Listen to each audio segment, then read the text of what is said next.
সকালে ঘুম থেকে ওঠার পর এত কুয়াশা আর এত ঠান্ডা পড়েছিল যে আমার নড়াচড়ার মতনও ক্ষমতা ছিল না।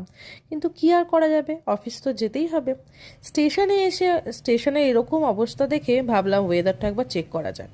দেখলাম 9 ডিগ্রি দেখাচ্ছে কাশিমবাজারে। এই যে আমার ট্রেন আসছে দেখো, শুধুমাত্র আলোই দেখা যাচ্ছিল। ট্রেন আসার পর ট্রেনে উঠে গেছি এবং ধরে নিয়েছি একটা জায়গা। জায়গা ধরার পর একটা ব্রেড বাটার খেয়ে নিয়েছি এবং চারিদিকে দেখছিলাম যে সবাই ঘুমোচ্ছে। ভাবলাম আমি বা কেন বসে থাকি, তাই দিয়ে দিলাম একখানা ভালো ঘুম। এরপরে পৌঁছে গেছি রানাঘাট স্টেশন। এখান থেকে এখন আমি যাব অফিস।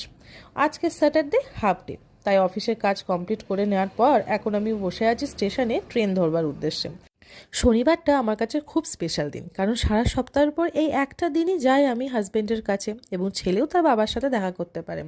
আজকে আমরা সন্ধেবেলায় ছেলেকে নিয়ে বেরোবো একটা জায়গায়, আর তোমাদেরকেও দেখাবো। ভিডিও দেখার জন্য লাইক অ্যান্ড সাবস্ক্রাইব করে দিও।